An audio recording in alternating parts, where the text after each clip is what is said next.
क्या किसी मित्र ने वीडियो अपलोड किया? क्या किसी मित्र ने अपलोड किया वीडियो अभी तक? आप लोगों में से किसी सर ने?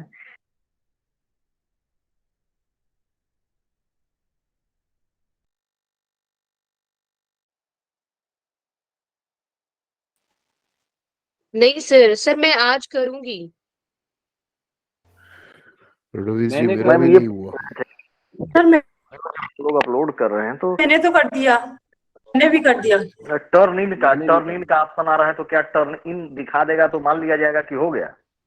हाँ हाँ हो गया। टर्न हाँ? इन चाहे हैंडेड इन दिखा देगा, दोनों चाहे कोई दिखाए, तो मतलब उसका हो गया।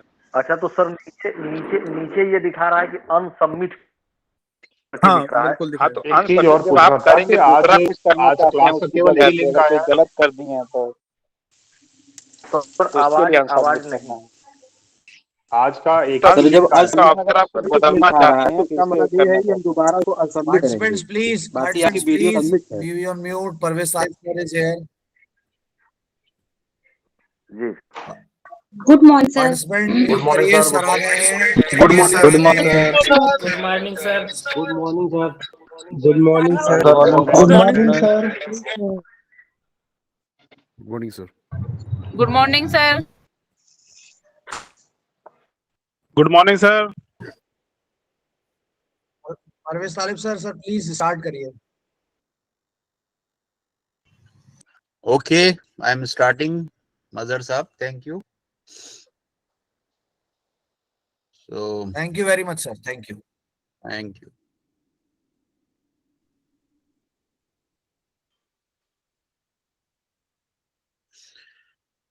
So, let me first introduce myself. I am Parvez Talib, and I teach in the Department of Management of AMU, and we'll be spending quite some time together. Four sessions in all, and good morning sir. good morning. Now, please restrict it to sending the message only. We have started the session. Yes sir. So, I was looking at the participants lists, and we have people from on a pan-India basis. So the first question that I wish to ask before starting the session is that in which language we would be comfortable, in the sense, can I use Hindustani a bit here and there? Yes sir. Yes Sure sir. Yes sir. Both languages. Sir both language use Yes, sir. Okay. Is there anyone in the group, maybe from down south or from northeast, who shall not be able to follow Hindustani at all if I use it? Is there anyone in the group?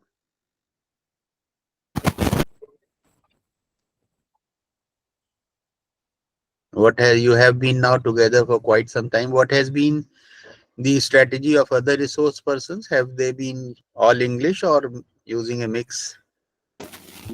bilingual. Mixed language. Mix sir Hindustani. Both languages are use sir. Sir bilingual both पढ़ाएंगे। language use sir, please. Okay. I got the idea. We are North Indian sir.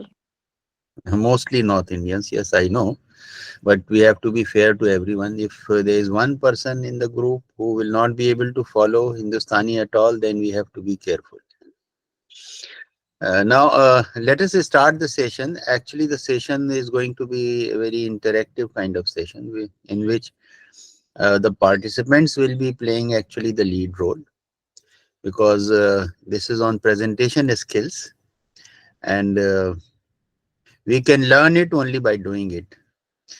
It is like, learning to, learning to swim or learning to ride a bicycle. We may deliver a long lecture, but unless we take a dive, we will not be able to swim across, isn't it? So it is like this. So मेरी first request ये होगी कि is there anyone in the group who would like to volunteer and deliver a very short presentation of roughly around 2 minutes 30 seconds, 2.5 minutes, on any theme on which the person is comfortable and has been For example, maybe engaging a class on it. So any of your subject expertise area, May I, you sir? would, Dr. Sonal Mishra. Ji sir. Okay. So Dr. Sonal, you can start the presentation, and just a minute, let me um, have my time keeper ready. Okay, now you can start. Okay. Good Sonal. morning, sir, and good morning to all of you. I'm Dr. Sonal Mishra from AND College, Kanpur, which is affiliated to the Chhatrapati Sahuji Maharaj University. Sir my topic of research जिसमें मैंने अपना research किया है वो है mycosporine like amino acids profile and their applications. Mycosporine like amino acids एक photo protective compound है जिनकी रेंजेस मेनली 309 से लेके 365 नैनोमीटर तक होती हैं। और इस माइकोस्पोरी लाइक अमीनो एसिड्स को मैंने क्या किया है कि एक्सट्रैक्ट किया है, प्यूरिफाई किया है और कैरेक्टराइज करा है और इसके एप्लीकेशंस को मॉडल ऑर्गेनिज्म पे देखा है। तो I am not going to the broad way. Firstly मैंने इसे जब एक्सट्रैक्शन की प्रोसेस करी है with the methanol and then इसे मैंने प्यूरिफिकेशन की प्रोसेस HPLC के थ्रू करी है, वो भी अपनी एक्सट्रैक्टेड अपनी प्यूरिफाइड स्ट्रेन से जो कि साइटोनिमस स्पीशीज से HKR18 थी जो ऑलरेडी NCBI की साइट पे अपलोडेड है। उससे मैंने इस माइकोस्पोरी लाइक अमीनो एसिड्स को एक्सट्रैक्ट किया है, फिर HPLC high performance liquid chromatography के थ्रू इसे मैंने प्यूरिफाई करा है। Thereafter I characterize it by the HRMS, high resolution mass spectrometry, IR, FTIR and NMR. So I found that my mycospori like amino acid is with the two ranges. First one is a pallithine which is 320 range and second one is a porphyra 334. After that I applied my compound or molecule to the model organism C. elegans जिससे मैंने अपनी compound को apply किया है anti ageing activity और neuroprotective activities देखने के लिए। जिसके लिए मैं बहुत सारे एसेस परफॉर्म करे हैं। First one is a body bend assay, second one is a head thrash assay, pharyngeal pumping assay, Nile red assay, lipofuscin assay, aldicarb assay and and all. So anti aging activities हम लोग जुगलॉन एसे से, body bend एसे से देखते हैं क्योंकि 30 normally seconds. Okay sir. तो ये इस तरीके से फर्स्ट रोल ऐसे होता, ये वेरी फर्स्ट रिपोर्ट है माइकोस्पोरी लाइक अमीनो एसिड की कि फोटो प्रोटेक्टिव कंपाउंड्स की एक्टिविटीज के अलावा ये एंटी एजिंग और न्यूरो प्रोटेक्टिव एक्टिविटीज भी शो करता है, Parkinson as a anti Parkinson's activity और anti Alzheimer's activity. So thank you sir, thank you for giving me this opportunity. Thank you, Sonal. Okay. That was a good presentation. Thank And you. you finished it in time. But now let me, share with you a few ideas as to how we can improve on our presentation skills and effectiveness, because even the best presentation can be improved. That's our idea. The first idea which I wish to share with all the participants in the context of Dr. Sonal's presentation is that every presentation should have a distinct structure. In the sense that, like we have a book, when we read a book, there is a content page. Likewise, when we start the presentation, it is a good idea to consciously lay the agenda of our presentation. Why I am making this presentation. For example, Dr. Sonal, you can talk about, let us say, I'll share with you my research, then how I went about doing that research, and what are the implications of this research for human beings, for example, for anti-aging or something like that. So first, lay down the agenda. So actually, if you visualize it like a picture, a good presentation has three distinct parts: the neck, then the body, and then finally the base, the summary, isn't it? So it is always good to have these three distinct parts in the presentation. Somebody puts it very beautifully. Tell them what you are going to tell them, then tell them, and then tell them what you have told them. So these three distinct parts should be there in the presentation. So, Dr. Sonal, you had overall this structure in your mind unconsciously, but my request to you would be, please make it explicit when you deliver a presentation. Okay, that's my first observation. Now, the second observation is about how to arrange the content. Actually, it is said that communication is not for us. Communication is not for ourselves, it is for others. So, an audience analysis is the starting point of a good presentation. Now, you are well aware that this is a heterogeneous audience. Maybe when you are talking to an audience who are already well familiar with these concepts, you talked about many acids, you talked about amino acids, you talked about some of the technical issues which you are familiar with, but some of the members of the audience may not be that familiar.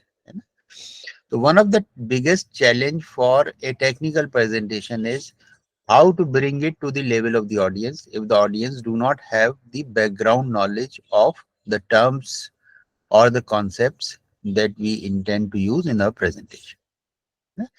So my second comment about your presentation is that it was a lucid presentation. You had a very clear idea about what you are going to say, and you are speaking with confidence because you are talking about your own research. You must have spent a lot of time on it. So it was a credible, authentic presentation. But your challenge is, how can I impart the same level of clarity which I have to the audience? So an effective presentation, an effective speaker is one who brings the content to the level of the audience. So maybe now your challenge would be shun the technical details, and yet, you should be able to communicate your point across. So these are the two observations as far as the areas of improvement are concerned. But naturally, you have your share of strength. One being, you have a natural flow of delivery. You have good command over language. You have good command over the content. Okay, for presentation, we require two things: ideas and expression. So our language is the vehicle to communicate that idea to the audience. So you seem to be comfortable on both the grounds. You have a clear idea because it is a research which you have carried out. So naturally, you must be having in-depth knowledge on it. And second, you have good command over language. But your challenge is how to bring it to the level of the audience. So this is my comment on Dr. Sonal's presentation. Now we will keep repeating this process for other participants also. So those of you who wish to volunteer and deliver their presentation, and this time, Dr. Sonal, I will request you to be the timekeeper for the rest of the two participants whom we would listen to now in this second round. So who would volunteer for delivering a presentation? Sir मैं Dr. Doctor Ravish. Ravish Kumar Singh. Okay, जी and sir. one more person. मैं doctor. One more. Just a minute. Let me identify the second person also who would like to deliver presentation along with. This is Dr. Snehasis Bhakta. How do you pronounce your name? Snehasis. Snehasis. Yes. Okay. So we will have two participants in this round, Dr. Ravish, followed by Dr. Snehasis. Yeah? So Dr. Sonal, please be the timekeeper. After 2 minutes, please indicate that now it is their time to wind up. Okay. So let us start. Dr. Ravish, please. Sir मैं doctor Ravish Kumar Singh, Kashi Hindu विश्वविद्यालय BHU से मेरी शिक्षा दीक्षा हुई है sir. मैं RDN DJ college Munger में assistant professor Hindi विभाग. मेरी पीएचडी का विषय रहा डॉक्टर निराला साहित्य पर स्वामी विवेकानंद का प्रभाव, जिसमें मैंने निराला साहित्य के दर्शन और उसकी भौतिकतावाद को लेकर के निराला के ऊपर जो उसका प्रभाव रहा, जो उत्तर भारत के संपूर्ण साहित्यिक जगत पर जिसका एक महत्वपूर्ण प्रभाव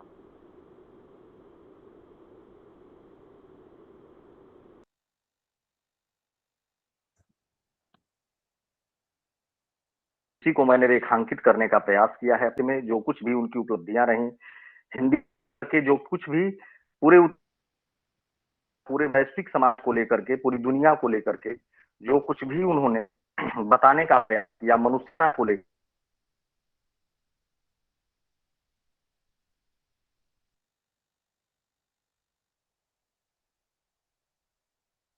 पिछली चीजों को जो उनकी पुरानी चीजें थी उनको न लेकर के बल्कि नएपन को जोड़ना और जो हिंदी साहित्य में निराला ने किया जैसे निराला ने नव छंद का प्रयोग किया नई बातों का प्रयोग किया उदात्त प्रयोग किया उदात्त यानी सबलाइन तो इन सारी चीजों को लेकर के विवेकानंद से उन्होंने अपने आप को जोड़ा को रिलेट किया और ऐसा कोई हिंदी में दूसरा नहीं कर सका हाँ निराला का प्रभाव तो आज के साहित्यकारों पर सभी लोगों पर है लेकिन विवेकानंद का प्रभाव जो है वो बहुत कम देखने में आता है बहुत ही कम मात्रा में आज तक के साहित्यकारों पर आ पाया है क्योंकि निराला कलकत्ता में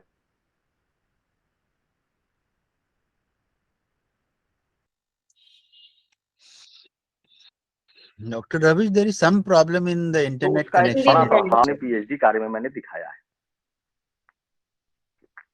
धन्यवाद sir Okay, thank you, Dr. Ravish. Under the time, sir. Okay. How much time he took, Dr. Sonal? Sir, 2 minutes. 2 minutes, sir. Exactly 2 minutes. Okay. Now, Snehasis. Good morning, all. I'm Dr. Snehasis Bhakta. I'm Assistant Professor of Kuch Bihar College, the Department of Chemistry. So, in the next couple of minutes, I'll be talking about one of the important tool or technology to detect some molecules, biomolecules using molecular imprinting technique. So we all remember the era of COVID-19, and I believe that everybody heard of the word antibody or antibody. So what is that? So this is a police in our body, like the police protects our society from the harmful incidents. Similarly, antibodies are kind of molecule which can protect ourselves. Now, antibodies are being used in several fields. For example, for the detection. For example, if you go for a blood test and you want to detect some cancer biomarker. So what is biomarker? It is a molecule which can tell, okay, do you have a cancer or not. So that is a biomarker typically. So antibodies are being used in a lot of bioassays, like Dr. Sonal mentioned about assays. So this is nothing but a technique which you can detect something similar. Now, and the problem with the antibodies, so those are natural, like it is found in our bodies, it is found sometimes in the bacterial cells. Now, the problems with the natural antibodies is that it is extremely expensive. How? For 1 mg of antibodies, it could cost around 50,000 to 1 lakh for 1 mg. Now, what we wanted to do, we want to make this type of antibodies on a materials, on nanoparticles. I think everybody heard of nanotechnology, like the famous movie of Iron Man, or you can say like all the superhero movies, like they use nanotechnology because it is with you. It is a tiny particle. So we developed that antibodies onto the nanoparticles, and we call it artificial antibodies. So the first application is that you can identify important biomolecules from your blood or your urine sample. At the same time, you can also separate, for example, for the gold mining or for the gold, if you want to say for a diamond. So you also apply this material for separate different things. So as I told you, so what we did actually, we developed those molecularly imprinted polymer to isolate, to detect biomolecules of proteins, as well as to separate expensive materials. Also, recently, we work for detection of bacteria cells also. So thank you so much. Thank you, Snehasis. So we have listened to these presentations. And again, for the next round, I seek volunteers. And you can raise your hand or you can write it on the chat box, those of you who wish to present next. And in the meanwhile, I'll share my feedback on Dr. Ravish and Dr. Snehasis. And so So Dr. Ajit has raised his hand. Okay. So likewise, others can also volunteer, those who wish to present. Now let me analyze the presentation by Dr. Ravish. I think, Dr. Ravish, you have your share of strength. One major strength being that you have a good command over language, and your language was very lucid. Although there were some problems with your internet connection, naturally you had no role to play in that, and because of that we lost you 2 times in between. So because of that, somehow the continuity was lost. But the core idea that we got from your presentation was that Nirala, who is a very acknowledged poet in the Hindi literature, was one who was influenced by Vivekanand, and not many other poets have been influenced by Vivekanand's ideas and thoughts in the same manner as Nirala is. So that core point we got from your presentation. एक तो ये कि देखिए, having said that, what I would wish is that मुझे लगता है कि theme selection और कंटेंट सिलेक्शन में बड़ा एक क्या कहा जाए, एक जुडिशियस बैलेंस करना पड़ता है ना। देखिए, एक तरफ अगर हम थोड़ा कम कंटेंट रखेंगे तो कंटेंट लाइट हो जाएगा, और कुछ ज्यादा रखेंगे तो कंटेंट हैवी हो जाएगा, है ना। जैसे फॉर एग्जांपल अगर भी हमने डॉक्टर सोनल के प्रेजेंटेशन को सुना या डॉक्टर स्नेहासिस के प्रेजेंटेशन को सुना, इनका थोड़ा कंटेंट रिच तो था लेकिन हैवीनेस की तरफ चला गया था, specially because of the technical details. आपका प्रेजेंटेशन थोड़ा content light I would say it, और उसको रिच किया जा सकता था। In fact you had 30 more seconds to make additional points. तो एक देखिए, आपने एक इंग्लिश अल्फाबेट टी को यकीनन देखा होगा, है ना। ए good presentation is like a good T, जिसमें एक वर्टिकल हॉरिजॉन्टल आर्म होती है और एक वर्टिकल आर्म होती है ना। और वर्टिकल आर्म में in fact there is a golden ratio which I have been told by an architect friend that there is a golden ratio which is there in the T and which is there in every good thing. For example, if you look at a good face also, you will have this golden ratio. 1:1.6 का ratio होता है ना। तो यानी आप अगर T को देखें तो उसमें एक ब्रेड्थ भी होगी और डेप्थ भी होगी, है ना। तो आपके प्रेजेंटेशन में ब्रेड्थ तो थी लेकिन और डेप्थ आ सकती थी थोड़ी, है ना। तो उससे और शायद, जैसे for example you could have discussed specific ideas of Vivekananda which influenced for example Nirala's poetry. तो ये एलिमेंट था या 2 एलिमेंट थे या 3 एलिमेंट थे।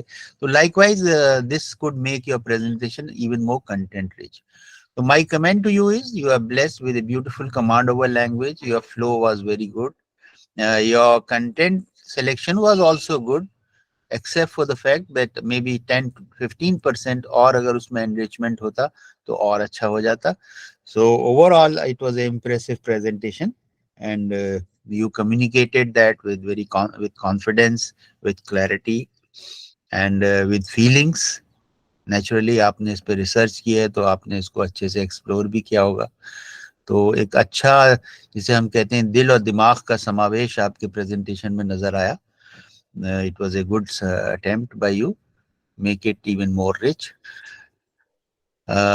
और invest in a good internet connection also, so that when you speak, online presentations are going to be order of the day, so we have to ensure that we have the connectivity, the right kind of bandwidth. Now coming to Snehasis presentation, who talked about biomolecules and then antibodies and all that. I think I would compliment you also for a very lucid presentation and for a very content rich presentation. और आपने doctor Sonal, आपने देखा होगा कि आपके presentation से थोड़ा सा मुख्तलिफ था इनका प्रेजेंटेशन। इन्होंने एक एफर्ट की to use a terminology with which the audience may be familiar with, है ना। फॉर एग्जाम्पल एंटीबॉडीज की बात की तो उन्होंने कहा कि भाई आपने कोविड के दौरान ये टर्म सुना होगा, व्हाट इज इट, फिर it is like police of a body, internal police. So he made an effort to bring his content to the level of the audience. This was a good attempt by Snehasis, and he talked about लेकिन आपके case में भी मुझे लगता है कि और थोड़ा अगर सिंप्लीफाई हो सकता हो, है ना. You were on the right track, but you have a distance to traverse yet. देखिए मैं आपको एक बड़ी अजीब सी बात बताऊं, मैंने किसी से सुना था इसका कि नालंदा विश्वविद्यालय में जब कोई ग्रेजुएट डिग्री दी जाती थी और ये कहा जाता था कि भाई ये जो है शख्स अब तैयार हो गया डिग्री पाने के लिए, तो उसका इम्तिहान पता है कैसे होता था? उसका इम्तिहान ऐसे होता था कि उसको भेजा जाता था कैंपस के बाहर और कहा जाता था कि आपने जो कुछ सीखा वो एक चरवाहे को सिखाइए, है ना. तो अगर आपने अपनी बात चरवाहे को भी समझा दी तो आपका ज्ञान मुकम्मल है ना. तो this is the level of simplicity that we need to bring in our thought process, and that is actually the purpose of a good presentation. देखिए प्रेजेंटेशन का पर्पस दो होते हैं ब्रॉडली, है ना. एक होता है इन्फॉर्म करना और दूसरा इंस्पायर करना. Why do we make a presentation? We make a presentation to inform and to inspire, isn't it? तो मुझे लगता है कि हम लोग थोड़ा इंफॉर्मेशन के कंटेंट को बढ़ा देते हैं. तो teaching is not about filling the pail, it is about lighting the candle, है ना. आप दिए को तेल से भर दें, ये काम नहीं है प्रेजेंटेशन का. आपका काम है दिया जला दें. तो I think this is a core concept that we have to remember when we deliver a good presentation. तो स्नेहासिस और डॉक्टर सोनल ने भी एफर्ट की कि थोड़ा कुछ बाद में बताया एंटी एजिंग में कैसे, जैसे इन्होंने बताया, आपने भी उसको बताया कि भाई कैसे डिफेंस सिस्टम को बॉडी के हम अच्छा और कर सकते हैं. लेकिन मुझे लगता है कि ये वाला पार्ट थोड़ा और बढ़ाया जा सकता है, क्योंकि फिर हम लोग actually what is the purpose of teaching? Purpose of teaching is to empower the students to such an extent that they develop an interest in the subject and they can then walk on their own, है ना. It is exactly like parenting. Parenting में भी हम लोग की ये कोशिश थोड़ी होती है कि बच्चे हमारे ऊपर मुस्तकिल पूरी जिंदगी डिपेंडेंट रहें. हम उनको ग्रेजुअली इंडिपेंडेंट बनाते हैं. Is it not like this? तो इसी तरह टीचिंग में हम अपने स्टूडेंट्स को में अगर वो शौक पैदा कर दें कि they develop an interest in the subject, और फिर then they walk on their own journey. बल्कि मैंने एक अंग्रेजी का कोट पढ़ा था टीचिंग के बारे में जो इनिशियली मुझे बड़ा अजीब सा और शॉकिंग लगा था. उसमें वो कहते हैं कि a good teacher is one who gradually makes himself redundant. तो वो रिडंडेंट कैसे हो गया? जैसे पेरेंटिंग में भी आप कहें, कोई ऐसा थोड़ी होता है कि माँ बाप रिडंडेंट हो जाते हैं किसी स्टेज पे. लेकिन द मेटाफोरिकल मीनिंग इज कि आप अपनी आप पे वो डिपेंडेंस उनकी ना हो, जिंदगी के मसलों को फिर वो खुद हल करने की कैपेबिलिटी डेवलप कर लें. That is good parenting. And likewise a good teacher is one who empowers his students or her students in such a manner that then now they're ready to actually explore their subject on their own. And yes, the teacher would be there as friend, philosopher and guide, but not walk along with him throughout the entire journey. That doesn't happen. So I think Snehasis, all the three presentations which I have listened to, I'm very happy with overall quality of the presentations and the teacher in that presentation, the teacher behind that presentation, except for these things जो मैंने point out किया, but in the spirit कि even the best can be improved. Thank you sir, आपके ये valuable comments बहुत काम आने वाले हैं। हम लोग बिल्कुल ऐड करेंगे कि कितने सिंपल लैंग्वेज में हम समझा सके अपनी बात को। Thank you so much. Very.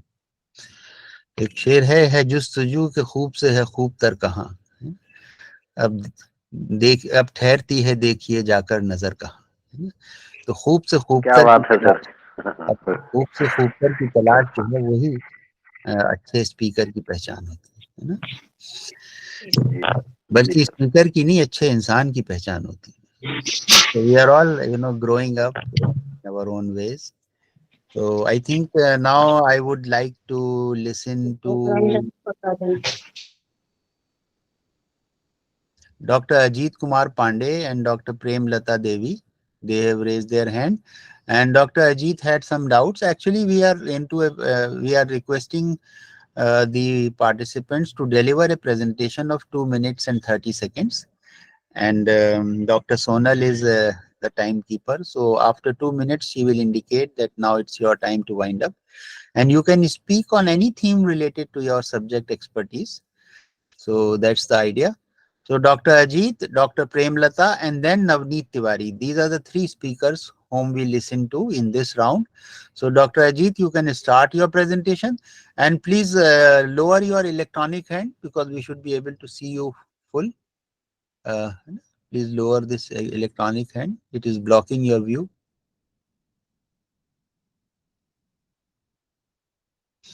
You have raised your hand, na, Dr. Ajit? So lower it.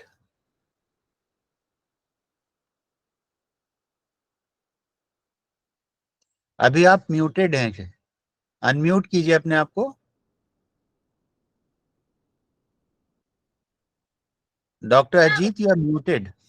Ajit sir आप म्यूटेड हैं, अपना अनम्यूट कर लीजिए प्रेजेंटेशन देने से पहले। He is not listening at all. Continuing. फिर हम ऐसा करते हैं, डॉक्टर प्रेमलता को सुन लेते हैं। somebody can ring him up if you have his number and tell him that what he has to do. And I think because he has joined the session late, so he actually may not be aware. मैं शुरू करूं? Yes, Dr. Premlata, आप भी please put down your electronic hand. जी नमस्कार sir. सभी प्रतिभागियों का इस मंच पर मैं अभिनंदन करती हूं। डॉक्टर प्रेमलता देवी को केंद्रीय विश्वविद्यालय गुजरात से। मैं हिंदी विषय की आचार्य हूं और हिंदी विषय के अंतर्गत साहित्य शास्त्र विषय के अंतर्गत रस शास्त्र पे मैं बात करना चाहूंगी। भरत मुनि ने नाट्य शास्त्र की रचना किया था। नाट्य शास्त्र भारतीय साहित्य शास्त्र में बहुत ही पुराने ग्रंथ के अंतर्गत आता है। भरत मुनि ने कहा कि रस की व्याख्या देते हुए बोला, विभाव अनुभाव व्यभिचारी भाव संयोग रस निष्पत्ति, अर्थात विभाव अनुभाव व्यभिचारी भाव के संयोग से रस की निष्पत्ति होती है।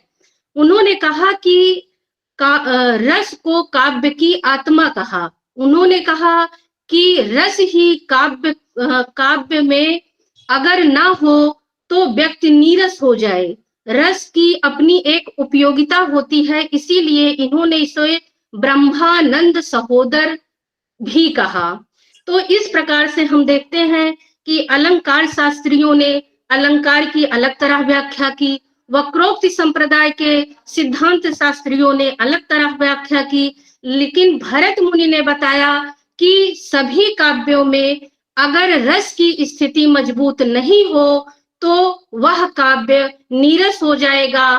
पाठकों को भी रोचकता प्रदान करने के लिए रस की महत्वपूर्ण स्थिति होनी चाहिए। और इस रस की निष्पत्ति हेतु 4 आचार्यों ने अपनी व्याख्याएं प्रस्तुत किया, जो कि रस निष्पत्ति आचार्य के नाम से जाने जाते हैं, जिसमें भट्टनायक हो गए और बहुत बस 30 सेकंड है, आप बोल सकें। 30 seconds you have.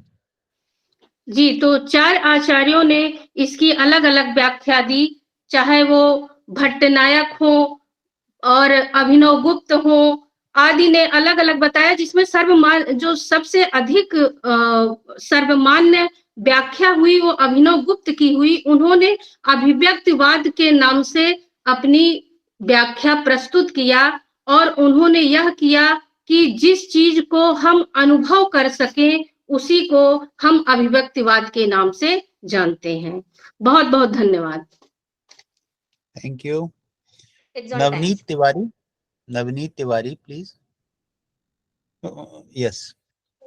सर मैं Navneet Tiwari DAV PG college Azamgarh में केमिस्ट्री का असिस्टेंट प्रोफेसर हूं और मेरा टॉपिक जो है प्रेजेंटेशन का केमिस्ट्री ऑफ प्रोटीन्स। प्रोटीन्स सबसे ज्यादा ऑर्गेनिक मॉलिक्यूल्स हैं जो कि लिविंग ऑर्गेनिज्म में पाए जाते हैं। प्रोटीन्स बायोपॉलीमर होते हैं एमिनो एसिड के।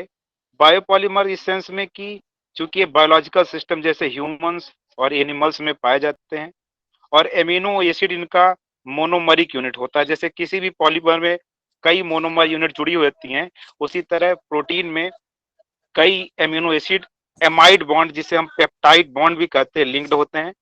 जनरली जो एमिनो एसिड्स होता है वो अल्फा एमिनो एसिड होता है।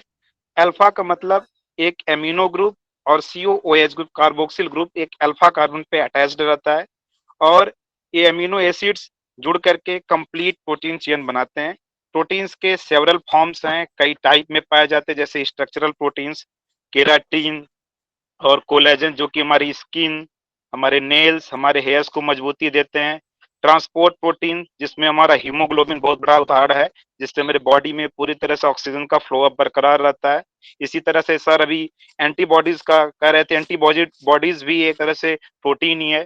इसी तरह से जितने हार्मोन्स जैसे ब्रेडिकाइनिन, इंसुलिन, ब्रेडिकाइनिन जो ब्लड प्रेशर को रेगुलेट करता है और इंसुलिन जो कि हमारे ग्लूकोज को मेटाबॉलिज्म करता है, जिससे डायबिटिक्स रुकती है, या यूं कहें कि जिसमें ज्यादा हो जाता है इंसुलिन का फ्लो कम हो जाता है, वो उनको डायबिटिक्स के वो पेशेंट्स हो जाते हैं। इसी तरह इसमें जो एमिनो एसिड्स होते हैं 20 स्टैंडर्ड एमिनो एसिड होते हैं जो कि सभी के सभी प्रोटीन मॉलिक्यूल्स में लगभग पाए जाते हैं और उन 20 में 10 जो होते हैं वो इसेंशियल एमिनो एसिड्स होते हैं। 10 इसेंशियल एमिनो एसिड्स को हम फूड सिस्टम से जो मतलब फूड या चेन फूड लेते हैं, डाइटरी नीड्स से वो हमें मिलते हैं। 10 बाकी बॉडी उसको सिंथेसाइज कर लेती है। 10 जो सिंथेसाइज नहीं कर पाती उसको हम फूड से लेते हैं, उन्हें इसेंशियल एमिनो एसिड कहते हैं। इनमें जैसे ल्यूसाइन होता है, आइसोल्यूसाइन होता है, फेनिल एलानिन होता है 2 minutes और complete. एक 30 more You seconds. just have 30 seconds. Sir ने कहा है अलार्म देने को. That's why I'm giving. Okay. अब जैसे हम एक उदाहरण लेते हैं कि प्रोटीन्स में जो हम लोग राउंड अप यूज करते हैं खरपतवार हर्बिसाइड्स के रूप में, राउंडअप में होता है क्या कि वो कंपाउंड जो होता है, जो हमारे पेड़ पौधे होते हैं या खरपतवार होते हैं, उनके जो फेनिल एलानिन जो होता है उसकी सिंथेसिस को रोक देते हैं। क्योंकि हमारी बॉडी में फेनिल एलानिन जो होता है वो डाइट से गेन होता है, फूड से गेन होता है, तो हमारे ऊपर वो असर नहीं करता है, लेकिन पौधों के ऊपर वो असर करता है और पौधे सूख जाते हैं क्योंकि वो सिंथेसिस फेनिल एलानिन की नहीं कर पाते हैं और उनका ग्रोथ रुक जाता है, जिससे वो खत्म हो जाता है। Okay, thank you sir. Thank you, Navneet ji. Let us listen to Dr. Ajit if he can sort out his technical glitches that he is faced with. Dr. Ajit, you can give it a try again.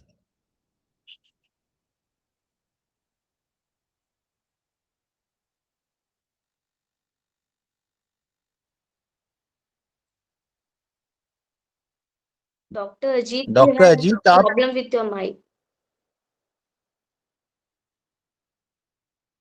आपकी आवाज नहीं आ रही है doctor Ajit यहाँ।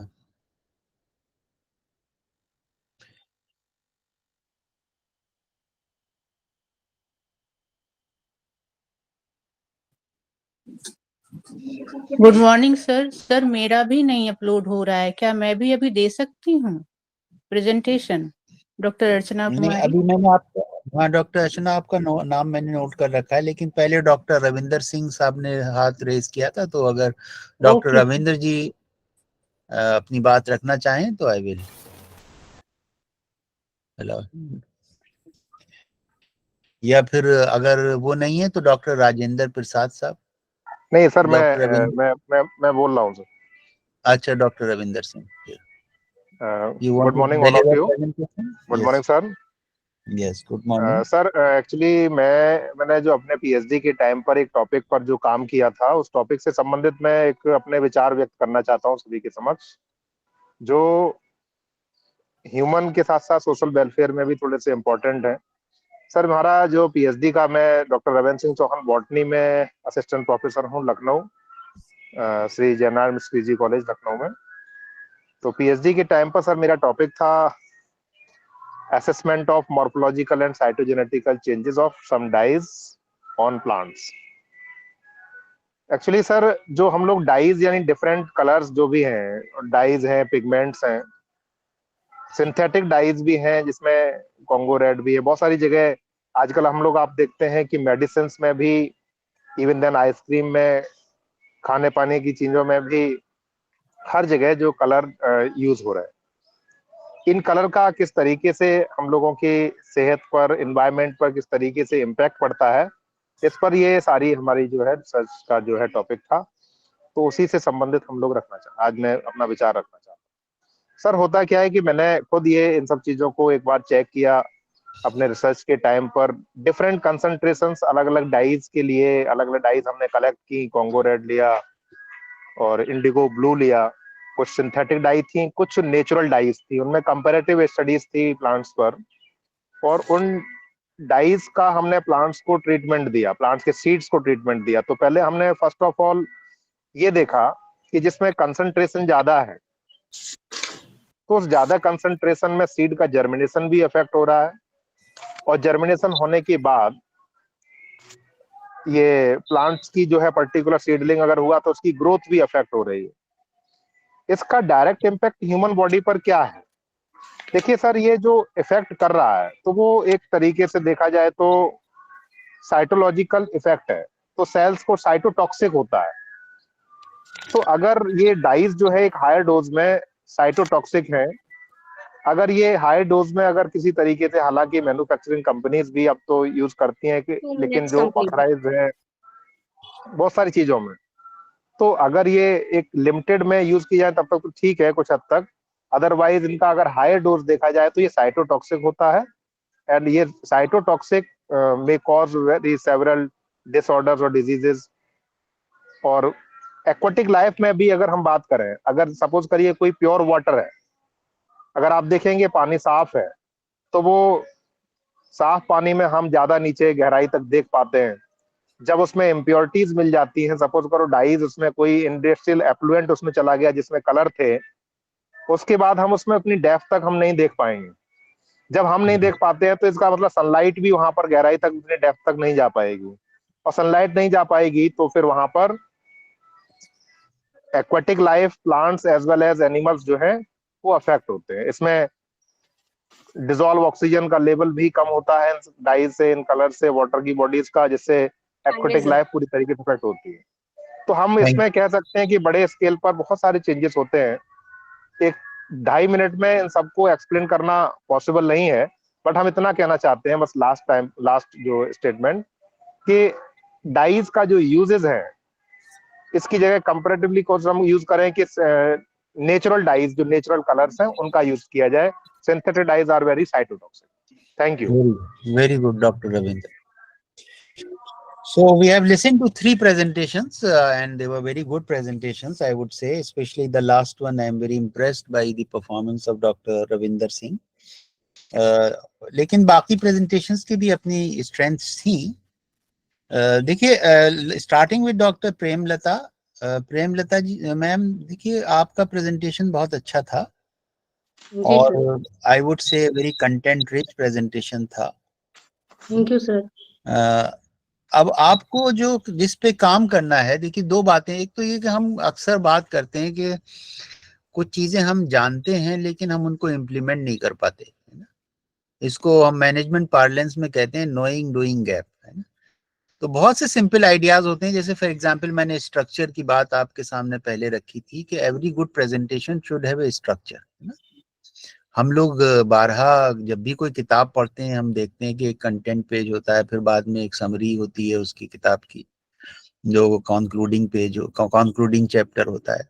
तो इसी तरह से प्रेजेंटेशन में वो 3 डिस्टिंक्ट पार्ट्स होने चाहिए, है ना। तो डॉक्टर प्रेमलता, पहली तो मैं आपसे यही दरखास्त करूंगा कि when you make a presentation, make sure that you lay down the agenda. देखिए आजकल नेक वगैरह में भी जब असेसमेंट्स होते हैं इंस्टीट्यूशंस के, तो हम लोग अपना कोर्स जो पढ़ा रहे होते हैं तो लर्निंग ऑब्जेक्टिव्स बताते हैं, है ना। तो हमारे सिलेबस में पहले वो लिखा होता है भाई ये लर्निंग ऑब्जेक्टिव्स हैं, हम ये सीखेंगे। तो likewise when we deliver a presentation we should be very clear कि what will be the audience take away as a result of listening to my presentation, है ना। तो उस पर्सपेक्टिव से जब हम अपनी बात रखेंगे तो शायद और ऑडियंस को एक फ्रेमवर्क मिल जाएगा, एक बेंचमार्क मिल जाएगा कि and they will also have a way to assess कि how well you are progressing on the objectives that you have laid down in the beginning. जी। पहली बात तो ये है। दूसरी, मुझे लगता है कि आप, जाहिर है कि हिंदी भाषा की ज्ञाता हैं और आपकी जबान बहुत, आपको बहुत अच्छा, आपको जबान पे कुदरत है, महारत है। धन्यवाद सर। लेकिन कहीं कहीं मुझे आपकी भाषा क्लिष्ट ज्यादा लगी, है ना। तो अगर आप उसको और थोड़ा सिंप्लीफाई कर सकें, specially because there may be some members of the audience. देखिए एक भाषा प्रेमचंद की भी भाषा है ना, और एक निराला की भाषा है। हम उर्दू में भी देखते हैं, अबुल कलाम आजाद की टेक्स्ट है, वो थोड़ा हमें हैवी लगती है पढ़ने में। लेकिन हमारे जो फाउंडर हैं सर सैयद, उन्होंने एक पूरा मूवमेंट शुरू किया कि भाषा को आसान, ऐसी जबान इस्तेमाल करनी है कि जो ऑडियंस की समझ में आए, है ना। तो थोड़ा और सरल अगर आप अंदाज में अपनी बात रखेंगी तो शायद सरल और सिंपल अल्फाजों का इस्तेमाल शायद आपकी इफेक्टिवनेस को और बढ़ाएगा, specially when you have a heterogeneous audience like this who may not have a full complete base of that language. जी सर। और जब देखिए जैसे आपके केस में क्या हो रहा था, एक एब्रप्ट एंडिंग भी हुई है ना। तो एब्रप्ट एंडिंग तब भी, अगर आपके पास पहले से एजेंडा होगा तो फिर आप फिर उसको एक लॉजिकल ऑर्डर में मूव करेंगे कि भाई ठीक है, हमने ये 3 पॉइंट्स कहना चाहते थे, अब now this is the summary of my presentation, है ना। तो बिल्कुल स्मूथ, जैसे हम कहते हैं रिवर लाइक फ्लो होना चाहिए प्रेजेंटेशन। तो आपका अच्छा भाषा का ज्ञान है आपका, और बहुत, लेकिन जैसे हमने, my own personal favourite is BBC, है ना। I was told when I explored this issue, तो उन्होंने कहा कि भाई अंग्रेजी भाषा में फॉर एग्जांपल आप सुन रहे हो, वो तो बीबीसी तो खैर तीनों भाषाओं में मैंने सुना है, अंग्रेजी में भी, हिंदी में भी, उर्दू में भी। तो उसमें उनको ये एक ब्रीफ दिया जाता है कि जैसे इंग्लिश के 6 लाख से ज्यादा वर्ड्स हैं, लेकिन उनको 10,000 वर्ड्स की बंदिश दी जाती है कि इन्हीं सिंपल वर्ड्स में आपको अपनी बात कहनी। सर आपको वाकिफ कराना चाहूंगी, थोड़ा सा एक्सक्यूज कर रही हूँ उसके लिए, सॉरी। काव्य शास्त्र, भारतीय काव्य शास्त्र हो या पाश्चात्य काव्य शास्त्र हो, इसमें संस्कृत निष्ठ शब्दों का ज्यादा प्रयोग हुआ है, क्योंकि श्लोक से ही हम बच्चों को अर्थ बता सकते हैं।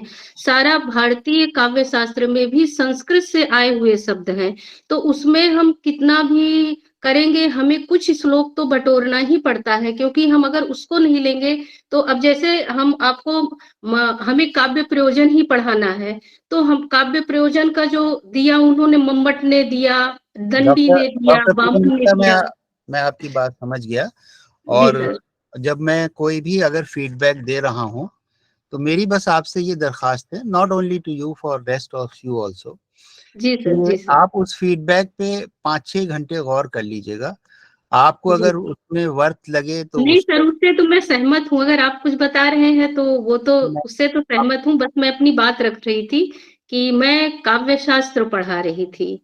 जस्ट ए मिनट, मैं आपकी बात बहुत अच्छे से समझ गया मैम, लेकिन हिंदी भाषा में मुझे बहुत ज्यादा ज्ञान तो नहीं है, लेकिन जैसे मैंने जिनको पढ़ा है, प्रेमचंद को, मैंने प्रेमचंद को हिंदी में भी पढ़ा है, उर्दू में भी पढ़ा है। कहीं भी मुझे भाषा की वजह से कोई चीज समझने में दिक्कत नहीं हुई। जी सर, जी सर। तो मुझे लगता है कि गहरी बात भी सादे अंदाज में कही जा सकती है। जी जी।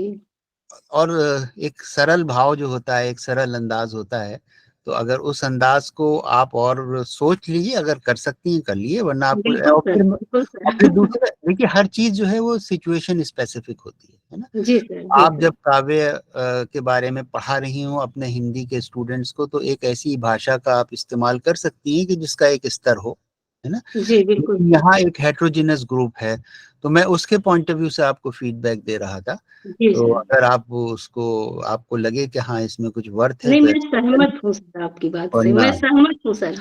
ये और प्लेटफॉर्म ऐसा है कि हम अपने भावों की अभिव्यक्ति तो कर सकते हैं, इसलिए हमने बस आपसे अपनी अभिव्यक्ति दी कि मैं पढ़ा रही थी इस विषय पर।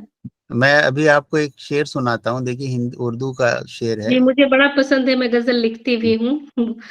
तो मैं जो कह रहा हूँ वो जो बात सारे पार्टिसिपेंट्स तक पहुंचाना चाहता हूँ कि सिंप्लिसिटी के साथ भी प्रोफाउंडनेस हासिल की जा सकती है। जैसे मैं ये शेर आपके सामने पेश करूं कि ये शेर कुछ ऐसा था कि जिंदगी को संभाल कर रखिए, जिंदगी मौत की अमानत है ना। तो अमानत एक लफ्ज आया जिसे ट्रस्टी हम कहते हैं, है ना। तो अब आप देखिए कितनी सरल अंदाज में, लेकिन कितनी एक गहरी बात शायर ने कही। तो अगर, या मैं अभी एक बार ये इसी तरह का ट्रेनिंग प्रोग्राम ऑफलाइन मोड में कर रहा था, तो उसमें हम लोग सेल्फ अवेयरनेस पे बात कर रहे थे और एक एक्सरसाइज भी की थी। उन्होंने हु एम आई लिखा था अपना, मैं कौन हूँ, तो मैं उसका एनालिसिस पेश कर रहा था। तो उसमें मैंने देखा कि एक हिंदी की टीचर थी, उन्होंने एक जुमला लिखा अपने लिए, जब वो अपनी वीकनेसेस को डिस्क्राइब कर रही थी, तो उन्होंने ये कहा कि मेरे आंसू जो है मेरा कहना नहीं मानते। तो देखिए क्या बात, कितनी सारी और कितनी गहरी बात है और कितने बहुत सरल गहरी अंदाज सर में बात। है ना। यस। तो ये सिंप्लिसिटी अगर हम लोग अपने व्याख्यान में हासिल कर लें, और जी मैं जी। बिल्कुल ये नहीं कह रहा हूँ कि गहराई नहीं होनी चाहिए, गहराई होनी चाहिए, क्योंकि लेकिन मैंने महसूस ये किया है कि जो बात असल में 3 लेवल्स होते हैं। देखिए please let me elaborate this point, क्योंकि प्रेमलता मैम ने ये इशू रेस कर दिया है। देखिए एक लेवल होता है इंफॉर्मेशन का, किसी भी सब्जेक्ट में मैच्योरिटी हासिल करने के 3 लेवल्स होते हैं। पहला लेवल होता है इंफॉर्मेशन का, जो मेमोरी पे बेस्ड होता है। जैसे फॉर एग्जांपल आप मैथमेटिक्स सीख रहे हैं, तो आपको कुछ फार्मूले याद करने होंगे, आपको टेबल्स याद करने होंगे, है ना। फिर मेमोरी या इंफॉर्मेशन से ऊपर का एक लेवल आता है जिसको हम नॉलेज का लेवल कहते हैं। वहां पे एनालिसिस और अंडरस्टैंडिंग एक डेवलप होती है हमारी, कि जब उस इंफॉर्मेशन को हम एक पैटर्न में देखते हैं, वो हमारा नॉलेज बेस हो जाता है। लेकिन उसके बाद तीसरा लेवल आता है जिसको हम विजडम का लेवल कहते हैं, है ना? तो विजडम के लेवल पे हमारा होता है इंटीग्रेशन और सिंथेसिस, यानी सेकंड लेवल पे तो एनालिसिस और अंडरस्टैंडिंग हुई, थर्ड लेवल पे आके वो सिंथेसिस और इंटीग्रेशन होता है। जब उस लेवल, विजडम के लेवल से बात की जाती है, तब बात सरल हो जाती है, क्योंकि विजडम के बारे में एक आता है, कहा जाता है कि wisdom is simple but profound. तो मेरी ये ख्वाहिश है कि हम लोग जब और मैं कहीं ना कहीं ये जजमेंट कर रहा होता हूँ कि ये जब पार्टिसिपेंट बोल रहा है तो ये सिर्फ मेमोरी बेस्ड कुछ बात कह रहा है या वाकई नॉलेज और विजडम के लेवल तक पहुंच गया है। तो दिस इज, देखिए हर सब्जेक्ट के जरिए हम एक्चुअली फिलोसफर्स बन जाते हैं अपने डिसिप्लिन। हमारे एक उस्ताद थे यहाँ, प्रोफेसर चगताई उनका नाम था, सईदुज़फ़र चगताई साहब, फिजिक्स के ज्ञाता थे वो। अभी उनके ही passed away 2-3 years back after a ripe age of 90+। तो जब वो 60s में उन्होंने पीएचडी की थी, तो फ्रांस गए थे अपनी पीएचडी करने, न्यूक्लियर फिजिक्स पे उन्होंने काम किया था। और जब वो फ्रांस से लौट के आए तो अपने साथ 3 बेस्ट फ्रेंच प्लेस का उर्दू ट्रांसलेशन भी साथ लेके आए थे, और उन्होंने उसको छपाया यहाँ, खेल सब तमाम हुए करके उनकी किताब आई। तो हमने जब एमबीए इंटरनेशनल बिजनेस शुरू किया, तो हमने फ्रेंच का एक कोर्स उसमें डाला फॉरेन लैंग्वेज में। तो जब हमने कैंपस पे जाल डाला तो पता चला कि चगताई साहब से अच्छी फ्रेंच कोई नहीं जानता है। हालांकि वो फिजिक्स के प्रोफेसर थे। तो हमने उनसे रिक्वेस्ट की कि आप हमारे बच्चों को फ्रेंच पढ़ा दीजिए, तो he agreed, but he was chairperson of physics department then, तो उनके बच्चों को आप मेरे पास भेज दीजिए, मैं उनके लिए वक्त निकाल लूंगा। तो that is how we came in contact. तो मैंने फिर जब उनसे वास्ता हुआ और उनके अंदाज को देखा, तो एक बार मैंने उनसे डिस्कशन में कहा कि sir, you hardly look like a professor of physics, you sound more like a philosopher and that kind of stuff. मुझसे वो कहने लगे कि अगर आपको फिजिक्स पढ़ के मेटाफिजिक्स नहीं समझ में आ रही है, तो आपको फिजिक्स भी नहीं समझ में आ रही। तो actually we are becoming philosophers of our own discipline. और उस लेवल पे जब हम पहुंचते हैं तो हमारी सोच में बड़ी सरलता आ जाती है, क्योंकि हम उसको सब्जेक्ट को रियलिटीज ऑफ लाइफ जो है उससे रिलेट करते हैं। जैसे अभी हमने एक प्रेजेंटेशन को सुना नवनीत तिवारी साहब के प्रेजेंटेशन को, और उससे पहले हमने फिर उसके बाद डॉक्टर रविंदर सिंह के प्रेजेंटेशन को सुना, है ना। अब आप इनके प्रेजेंटेशन में और दोनों के प्रेजेंटेशन के जरा फर्क को महसूस कीजिए। नवनीत तिवारी जी ने बहुत इंफॉर्मेशन दी अपने प्रेजेंटेशन में, लेकिन डॉक्टर रविंदर सिंह ने जो बात कही, वो देखिए जिंदगी से उसे लिंक किया, डाइज को कहीं ना कहीं ये बात की कि देखिए हम केमिकल डाइज जब यूज कर रहे हैं उसका क्या इम्पैक्ट हो रहा है। इन्होंने अपनी रिसर्च से उसको साबित किया कि देखिए जर्मिनेशन नहीं हो रहा सीड का अगर हम डाइज डाल रहे हैं उसमें, है ना, तो कहीं ना कहीं सेल की फंक्शनिंग को इम्पैक्ट कर रही है वो।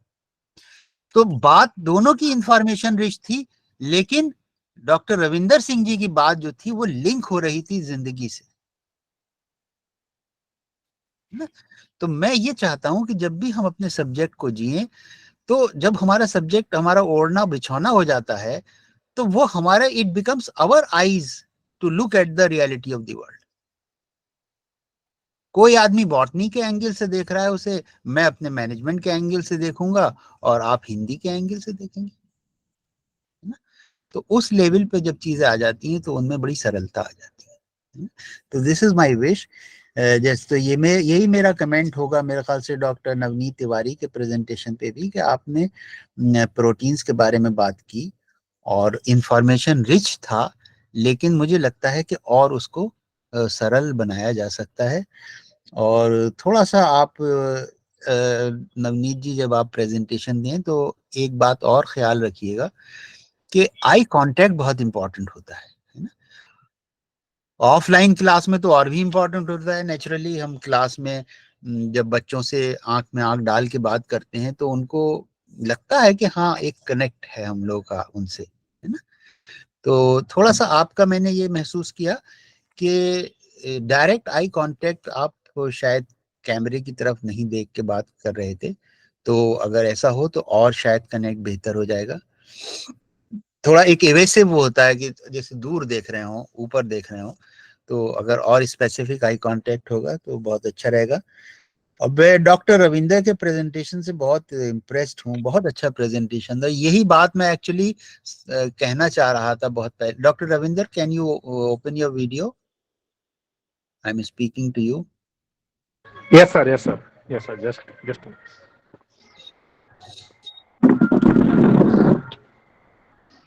जी सर। जी,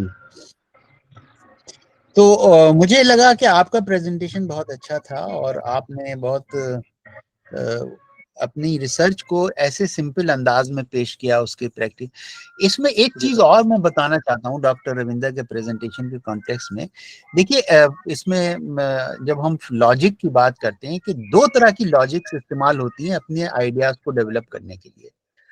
एक होती है डिडक्टिव लॉजिक और एक होती है इंडक्टिव लॉजिक। डिडक्टिव लॉजिक और इंडक्टिव लॉजिक में मुझे कोई हमारे इसमें सब्जेक्ट जो हमारे पार्टिसिपेंट्स हैं उसमें फिलॉसफी के भी हैं कोई सा? यस सर, हम एक्सप्लेन करते हैं। Doctor Rajendra, can you explain deductive logic and inductive logic? Yes sir, अगर किसी रूल रेगुलेशन या प्रिंसिपल के बेस पर हम कोई बात कहते हैं तो डिडक्टिव होता है, और अगर हम मीन्स जनरल टू स्पेसिफिक अगर हम जाते हैं वो डिडक्टिव होता है, और स्पेसिफिक टू जनरल अगर हम जाते हैं, उदाहरण से नियमों की तरफ या सिद्धांत की तरफ जाते हैं, तब वो इंडक्टिव लॉजिक होता है। Very good doctor Rajendra, you have explained it very simply.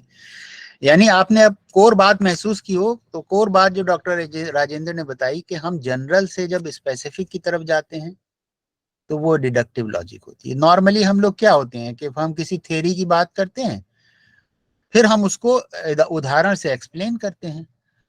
Generally जो लेक्चर मोड ऑफ टीचिंग है उसमें यही लॉजिक इस्तेमाल होती है, और हमारा इंट्यूटिव जो रुझान इसलिए बनता है वो डिडक्टिव लॉजिक का ही होता है। कोई हमें थ्योरी क्लास में पढ़ाना है तो हम पहले थ्योरी बताएंगे, फिर उसके इलस्ट्रेटिव एग्जांपल्स देंगे। लेकिन world over there is a trend towards using inductive logic rather than deductive logic for improving teaching effectiveness. मैं अपने सब्जेक्ट के बारे में जैसे जानता हूं कि 1920s में जब हार्वर्ड ने MBA के प्रोग्राम्स शुरू किए तो उन्होंने कहा कि केस मेथड ऑफ टीचिंग हम इस्तेमाल करेंगे। केस मेथड ऑफ टीचिंग क्या होता है कि पहले एक लाइव केस बच्चे को दिया जाता है, वो पढ़ता है, उसके कॉन्टेक्स्ट में कुछ थ्योरी भी उसको रेफर करने के लिए बताया जाता है, लेकिन बेसिकली डिस्कशन केस पे होता है क्लास में। उससे फिर टीचर जो है अक्स करता है बहुत सी थ्योरीज और बहुत से आइडियाज, है ना। जैसे हमारे मेडिकल कॉलेज में भी यही होता है कि जब सेमिनार सुबह होता है तो जो वार्ड में डिफिकल्ट केसेस आए हुए होते हैं जिनको कंसल्टेंट्स ने देखा होता है, वो पहले डिस्कस करते हैं कि भाई ये आदमी की प्रॉब्लम थी, अब इसके कॉन्टेक्स्ट में हम अपनी मेडिकल साइंस को समझेंगे, है ना। तो अगर हम जो डॉक्टर रविंदर सिंह के प्रेजेंटेशन में खास बात मुझे नजर आई वो यही थी कि ये एक लाइव डिमॉन्स्ट्रेशन था of using inductive logic to present the ideas, है ना। लेकिन हमारे बाकी जो जैसे डॉक्टर सोनल अगर गौर करें या हमारे स्नेहासिस ने मॉलिक्यूल्स की बात, बाय एंड लार्ज आप गौर कीजिएगा तो आप डिडक्टिव लॉजिक, इंट्यूटिवली आप लोग डिडक्टिव लॉजिक यूज कर रहे हैं, और डॉक्टर रविंदर ने उस लॉजिक के बजाय इंडक्टिव लॉजिक को यूज किया। तो मेरी रिक्वेस्ट ये है कि अगर आप अपने प्रेजेंटेशन को इफेक्टिव बनाना चाहते हैं तो अगर आप ये रिवर्स कर दें, स्पेसिफिक से जनरल की तरफ जाएं, तो शायद हम ज्यादा इंगेजिंग बात कर पाएंगे। जैसे डॉक्टर रविंदर ने मिसाल से बात की कि भाई देखिए, हालांकि इन्होंने अपना जो PhD का टॉपिक बताया, अगर हम सिर्फ उस PhD टॉपिक को सुने तो हमें शायद कुछ ना समझ में आए, क्योंकि हमारी कोई मॉर्फोलॉजी या उसकी कोई बैकग्राउंड ही नहीं है, हम नहीं समझ। लेकिन जहां उन्होंने डाइज और पिगमेंट्स की बात की और कहा कि देखिए खाने में इस्तेमाल हो रहे हैं, दवाइयों में इस्तेमाल हो रहे हैं, तो हमें एकदम समझ में आ गया कि हाँ, हमने मुख्तलिफ कलर्स की दवाएं खाई हैं, टैबलेट्स खाई हैं, लाल भी होती है, पीली भी होती है, काली भी होती है। इसका मतलब वो दवा जो है उसमें वो कलर डाला जा रहा है। अब वो कलर नेचुरल है कि केमिकल है? फिर उन्होंने उसको बताया कि भाई देखिए, केमिकल जो कलर्स होते हैं उनके ये हार्मफुल इफेक्ट्स होते हैं।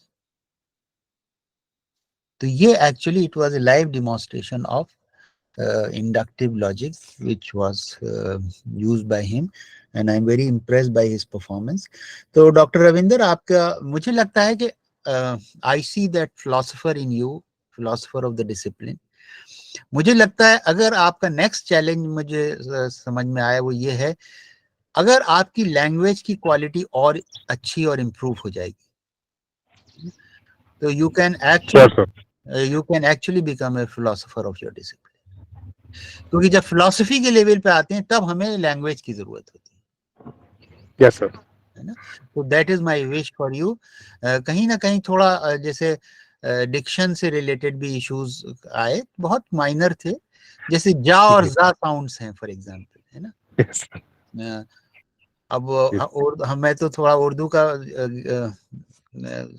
पढ़ता रहता हूँ, उर्दू सुनता रहता हूँ, तो अगर किसी आदमी का नाम जलील है और हम उसे जलील कर दें तो बड़ी प्रॉब्लम हो जाएगी।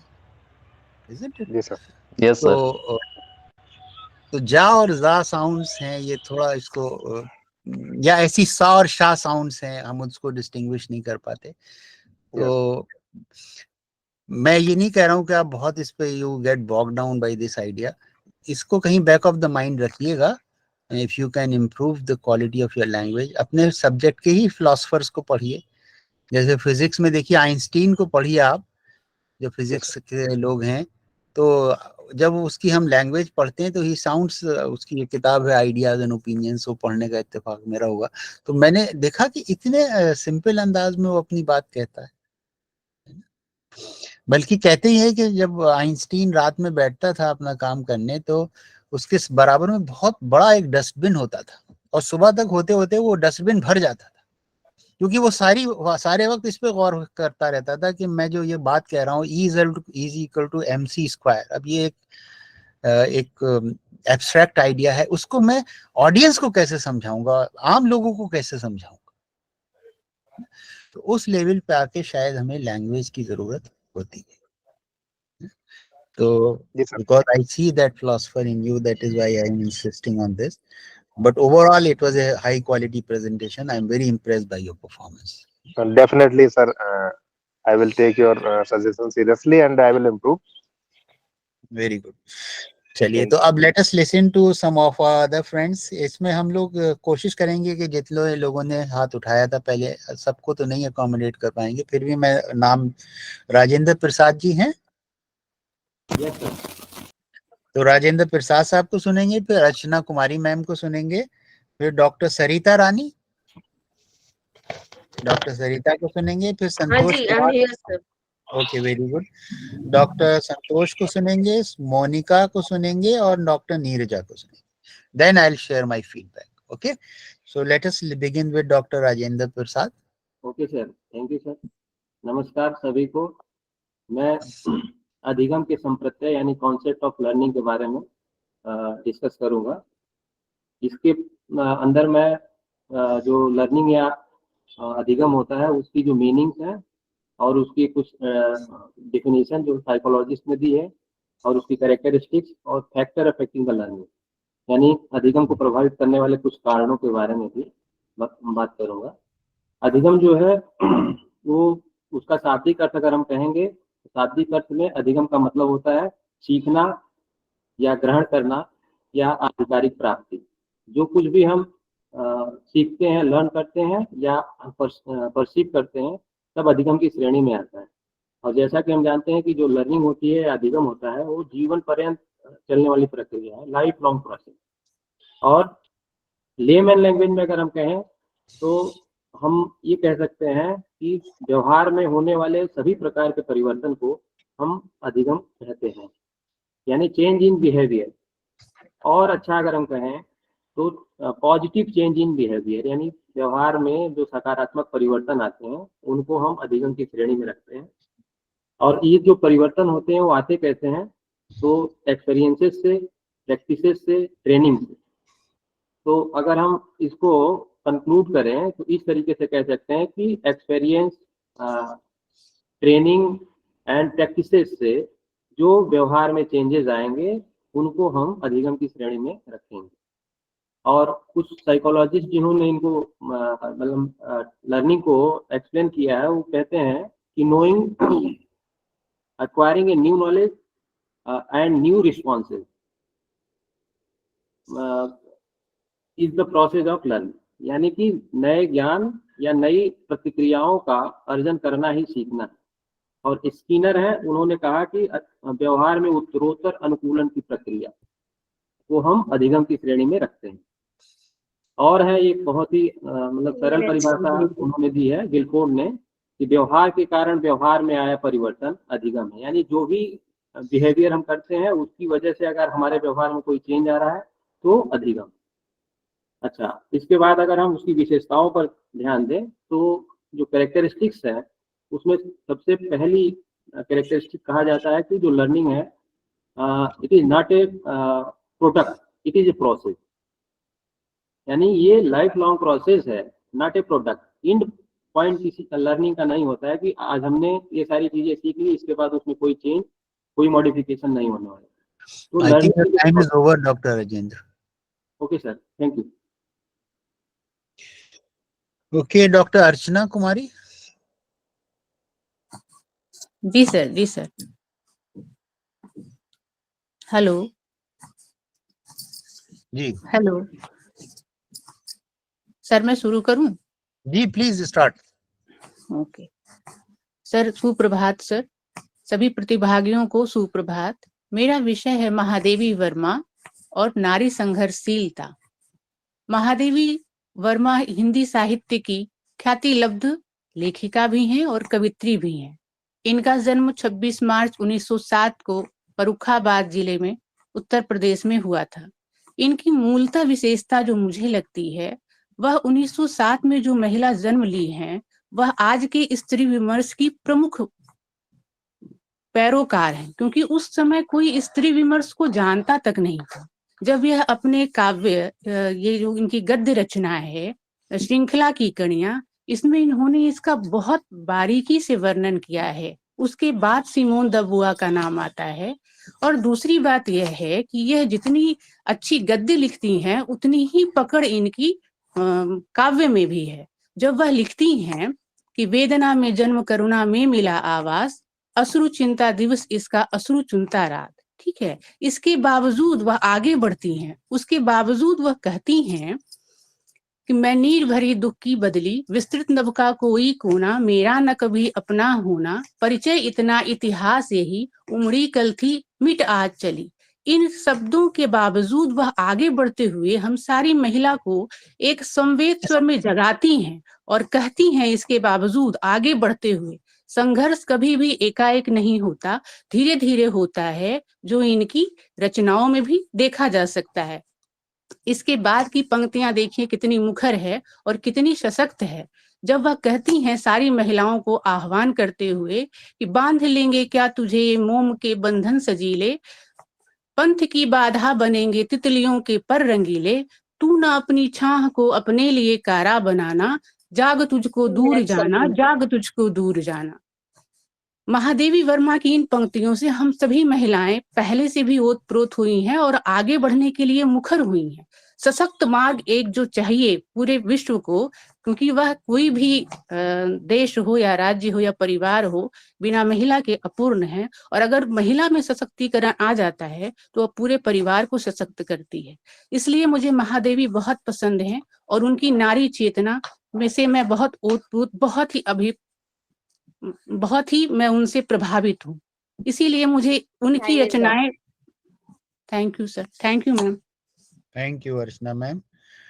डॉक्टर सरिता रानी। जी sir, I am here sir. Good morning everyone. Doctor Sarita, please put down your hand. Oh, sure, sir. Sure. Yes. जी. Okay. Good morning, everyone. I'm Dr. Sarita, and I'm working as an assistant professor in English department. Am I audible? Yes, am I very audible, much. sir? Please go ahead. Okay.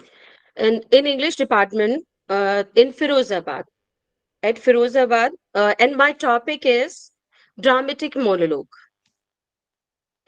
As if we are going to see the background of dramatic monologue, it was origin in ancient Greek poetry, and it is also a form of poetic poetry or poetic form.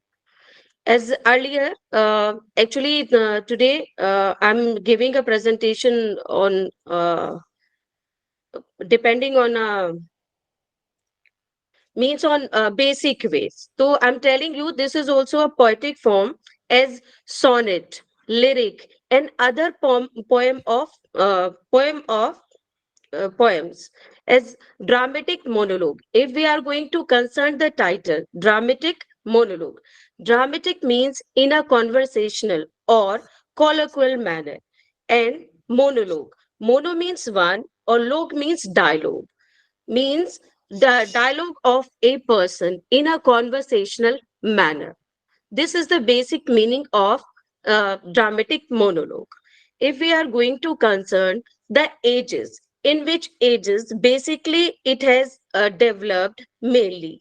So it is, as in Hindi literature, we have Kal, or in English literature, basically in British literature, we have ages. So it developed in the age of Victorian era. So basically we have two writers in that. These are Tennyson, and Robert Browning. And Minutes completed. and just in this 2 minutes has happened, ma'am. Okay. Yes. So it has denoted the innermost feeling and innermost feeling in dramatic monologue. And it has the implied listener. One is speaker, and second is implied listener, who is not going to suppose speak. He is have to listen only. So a speaker is speaking innermost feeling about a character, about a topic, and about his own revelation. It has many implications in the modern plays and poems also. And Time is over. thank Your you so time is much. Thank you. over. Okay. Santosh Kumar sir. Yes, sir. You want to deliver Yes, a sir. presentation? Yes. Please go ahead. Yes, sir. Yes, sir. I'm audible, sir, and visible? Yes, yes, very much. Okay sir. Sir नमस्ते। सभी प्रतिभागियों को नमस्कार। मेरा नाम संतोष कुमार है और मैं दिल्ली विश्वविद्यालय से पीएचडी तथा वर्तमान में गांधी विद्या निकेतन डिग्री कॉलेज बुड़पुर रमाला बागपत में असिस्टेंट प्रोफेसर हिंदी विषय में असिस्टेंट प्रोफेसर के पद पर कार्यरत हूँ। मैं पाश्चात्य काव्य शास्त्र पर अपनी बात रखना चाहूंगा। पाश्चात्य काव्य शास्त्र से अभिप्राय है पश्चिमी देशों यानी यूरोप और अमेरिका में साहित्य के क्षेत्र में किया गया चिंतन पाश्चात्य काव्य शास्त्र कहलाता है। हम हिंदी पाठक भारतीय काव्य शास्त्र के साथ साथ पाश्चात्य काव्य शास्त्र भी पढ़ते हैं ताकि काव्य को अच्छे से समझ सकें कि पश्चिम में और भारत में किस प्रकार की कविताएं लिखी जाती रही हैं या कविता के संबंध में क्या-क्या मान्यताएं रही हैं दोनों ही जगहों पर, भारत में भी और पश्चिम में भी। तो पाश्चात्य काव्य शास्त्र के जनक अरस्तु माने जाते हैं। जैसा कि बहुत सारे अनुशासनों में उन्हें जनक का दर्जा दिया गया है, जैसे राजनीति विज्ञान हो, दर्शन हो, जीव विज्ञान हो, उसी प्रकार अरस्तु को पाश्चात्य काव्य शास्त्र का भी जनक माना जाता है। अरस्तु ने सर्वप्रथम अरस्तु ऐसे चिंतक हैं जिन्होंने काव्य सिद्धांतों पर अपना विचार प्रस्तुत किया है। हालांकि उनसे पूर्व उनके गुरु प्लेटो ने भी कविता पर अपनी बात रखी है, लेकिन प्लेटो की दृष्टि बहुत ही सीमित रही है। उन्होंने कविता को नकारा है और उनके नकारने के जो कारण रहे हैं वो ये रहे हैं कि उन्होंने कविता की परिभाषा जो दी है, कविता की जो व्याख्या दी है, वो नीति शास्त्र के ढंग पर दी है, नीति शास्त्र के आधार पर दी है। वो कविता को सत्य से दूर मानते हैं क्योंकि वो कहते हैं कि वो एक आइडियलिस्टिक है, प्रत्ययवादी चिंतक रहे हैं, तो विचार को प्रमुख मानते हैं। तो विचार जो है, जो ईश्वर के मन में उत्पन्न हुआ, उस विचार की अभिव्यक्ति अनुकृति है यह संसार, यह जीवन जगत, और इस जीवन जगत की अनुकृति कविता है। यानी जो जीवन में होता है, घटित होता है, जो जीवन में समाज में जो भी घटित होता है, कविता में उसकी व्याख्या या कविता उसी के आधार पर लिखी जाती है। तो यानी वो अनुकरण का अनुकरण, यानी नकल का नकल है, नकल की नकल है कविता, इसलिए वो सत्य से दूर है। और दूसरा प्लेटो, ये पूरा हो गया जी। Okay, thank you sir. Monika Sagar. Yes sir. जी sir. Good morning all of you. Sir मैं Monika Sagar, assistant professor department of economics Sahu Jain college Najimabad. Sir मेरा टॉपिक है अर्थव्यवस्था में बाजार। इसमें मैं बाजार से क्या आते हैं और बाजार के वर्गीकरण के विषय में बात करूंगी। सर बाजार उस संपूर्ण क्षेत्र को कहते हैं या बाजार का आशय उस संपूर्ण क्षेत्र से है जहाँ पर क्रेता और विक्रेता किसी प्रतिस्पर्धात्मक रूप से संबंधित होते हैं। क्रेता और विक्रेता की संख्या, उनके द्वारा प्रयोग में लाए गए वस्तु या फिर मांग और पूर्ति के आधार पर हमने बाजार को 4 प्रकार के आधारों पर वर्गीकृत किया है। पहला आधार क्षेत्र के आधार पर है, जिसमें स्थानीय, क्षेत्रीय, राष्ट्रीय और अंतर्राष्ट्रीय बाजार सम्मिलित है। दूसरा आधार वस्तु के आधार पर हमने बाजार को वर्गीकृत किया है, जिसमें सामान्य आधार पर, विशिष्ट वस्तु के आधार पर, नमूने द्वारा बिक्री के आधार पर और श्रेणीकरण विधि के द्वारा हमने इसको वर्गीकृत किया है। तीसरा है समय के आधार पर बाजार का वर्गीकरण, जिसमें अति अल्पकालीन, अल्पकालीन, दीर्घकालीन और अति दीर्घकालीन समय के आधार पर बाजार को वर्गीकृत करते हैं। चौथा और अत्यंत महत्वपूर्ण हमारा बाजार का वर्गीकरण है प्रतियोगिता के आधार पर वर्गीकरण, जिसमें हम पूर्ण प्रतियोगिता, एकाधिकार और अपूर्ण प्रतियोगिता को सम्मिलित करते हैं। इसमें पूर्ण प्रतियोगिता जहां एक काल्पनिक स्थिति है जिसमें इसकी कुछ अपनी विशेषताएं हैं, मान्यताएं हैं। जैसे पूर्ण प्रतियोगिता के अंदर क्रेता और विक्रेताओं की संख्या अत्यधिक होती है, फर्मों का आवागमन व फर्मों का बाजार से जाना बिल्कुल फ्री होता है, किसी भी तरीके का रेस्ट्रिक्शन नहीं होता है। फर्म जो होती है वो प्राइस टेकर होती है, कीमतों का निर्धारण उद्योगों के द्वारा किया जाता है। फर्म वहां पर क्रेता और विक्रेताओं को पूर्ण प्रतियोगिता के अंतर्गत संपूर्ण ज्ञान होता है, यानी पूर्ण ज्ञान की उपस्थिति पाई जाती 2 है। minutes completed. You have time for 30 seconds. आप बोलिए। इसके विपरीत एकाधिकार एक ऐसी स्थिति है जिसमें केवल वस्तु को बेचने वाला एक ही या एक ही समूह होता है और खरीदने वाले बहुत अत्यधिक होते हैं। इसमें पूर्ति और कीमत पर नियंत्रण एकाधिकारी द्वारा होता है। तीसरी व्यवस्था है अपूर्ण प्रतियोगिता, जो कि पूर्ण प्रतियोगिता से कहीं ज्यादा वास्तविक स्थिति है। इसमें क्रेता और विक्रेता को पूर्ण ज्ञान ना होना और वह साधनों की पूर्ण गतिशीलता ना होना जैसे विशेषताएं पाई जाती है। Thank you. Thank you, Dr. Monica. Dr. Neerja? Yes, sir. Please put down your electronic hand, please. Sir, you asking me? Yes, your electronic hand. Okay, sir. I have done. Sir, may I start? Yes, please. Okay, sir. Good morning to all of you. Myself, Dr. Neerja Shukla, Assistant Professor, Department of Chemistry, NSM PG College, Lucknow.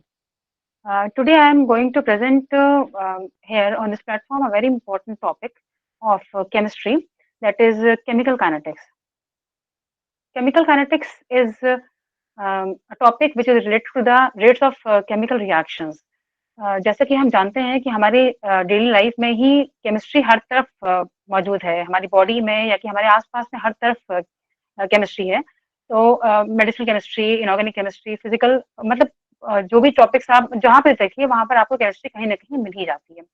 तो ये जो topic मैंने लिया है ये chemical kinetics है, यानी कि हम केमिस्ट्री में जो रिएक्शंस, केमिकल रिएक्शंस हो रहे हैं, जहां जहां आप केमिस्ट्री देख रहे हैं वहां पर जो रिएक्शंस हो रहे हैं उनमें जो रिएक्टेंट्स हैं उनकी स्पीड पर क्या असर पड़ रहा है, उनकी स्पीड बढ़ रही है, घट रही है, या क्या मतलब कौन से फैक्टर्स ऐसे हैं जो कि उनकी स्पीड को इफेक्ट करते हैं, उनको हम इसमें देखते हैं। So basically chemical kinetics is a branch of chemistry, is a topic in chemistry that is related to the speed of the reactions or rate of the reactions and the factors affecting those rate of the reactions.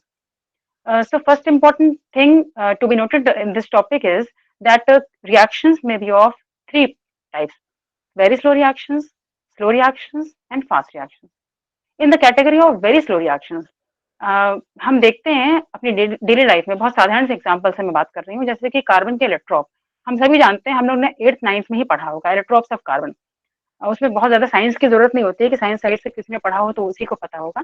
तो इलेक्ट्रॉप्स of carbon में जैसे carbon के इलेक्ट्रॉप में graphite और diamond, तो इसे graphite से diamond में परिवर्तन होना या कि डायमंड से ग्रेफाइट में परिवर्तित होने का जो रिएक्शन होता है, यानी कि ये जो स्टेज, ये जो टाइम पीरियड लगता है इसमें, वो बहुत ही ज्यादा लगता है, वो सालों साल का लग जाता है। तो ये जो रिएक्शन है ये वेरी स्लो रिएक्शन की कैटेगरी में जाएगा।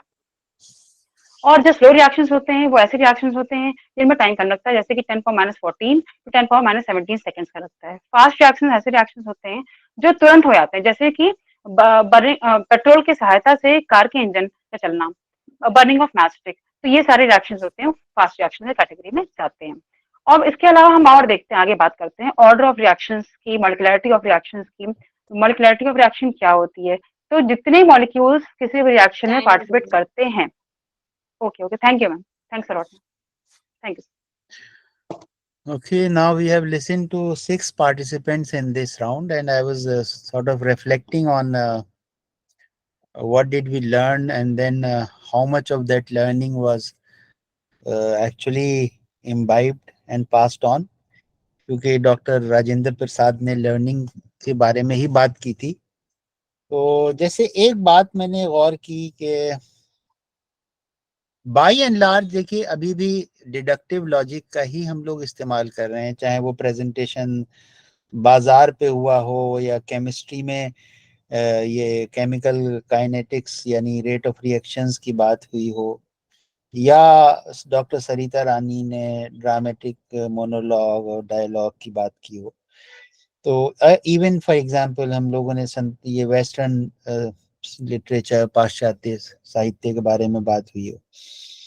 तो मेरी रिक्वेस्ट फिर वही है कि गौर कीजिएगा कि क्या हम इस बात को, जैसे फॉर एग्जांपल डॉक्टर राजेंद्र प्रसाद, एक जो हम लोग के अंदर खूबी होनी चाहिए कि ऐसे एग्जाम्पल्स को उठाएं जो एक कॉमन प्लेस एक्सपीरियंस का पार्ट है। फॉर एग्जांपल शायद अगर आप लर्निंग की बात इसी क्लास सिचुएशन से रिलेट करते हुए करें, कोशिश कीजिएगा नेक्स्ट टाइम, है ना, कि ये भी तो एक लर्निंग सिचुएशन है, इसको डिस्क्राइब करते हुए फिर आप रिलेट कीजिए डिफरेंट लर्निंग आइडियाज जो स्कीनर ने कहे हों या और थिंकर्स ने कहे हों, है ना। तो शायद जो ऑडियंस कनेक्ट जो है वो बेहतर हो जाएगा, है ना। तो देखिए अच्छे टीचर का मैंने पहले भी कहा था क्या काम होता है, अच्छे टीचर का काम होता है कि वो शीरा लगाता है ना, जिससे मक्खी खुद आके चिपक जाए।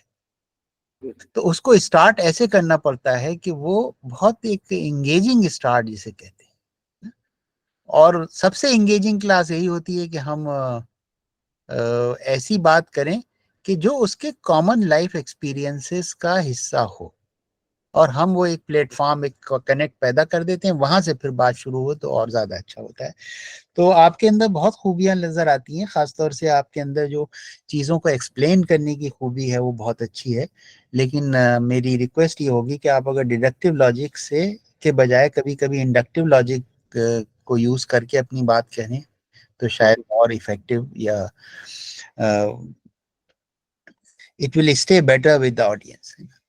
वरना आमतौर से देखिए हम लोगों के प्रॉब्लम यही होती है कि हम लोग पढ़ाते हैं और कुछ दिनों बाद वो स्टूडेंट भूल जाते हैं।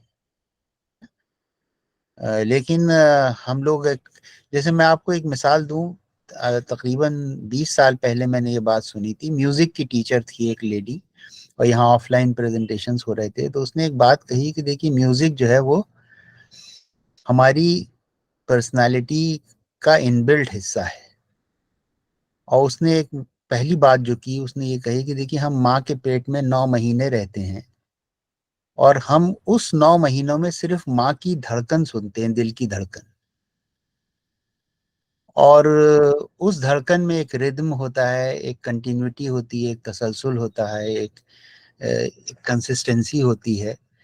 तो कहीं ना कहीं वो आवाज हमारे शख्सियत का हिस्सा होती है। जब हम बाहर आके और बहुत सी आवाजें सुनते हैं तो वो आवाज दब जाती है, लेकिन रहती है हमारे। आज 20 साल मुझे इस बात को सुने हुए हो गए, लेकिन this has stayed with me ever since. तो अब फिर उसने म्यूजिक की अहमियत को वहां से बताया। तो ऐसी बात से शुरू करना कि जो एक कॉमन प्लेस एक्सपीरियंस का हिस्सा हो, that is the beauty of a good teacher.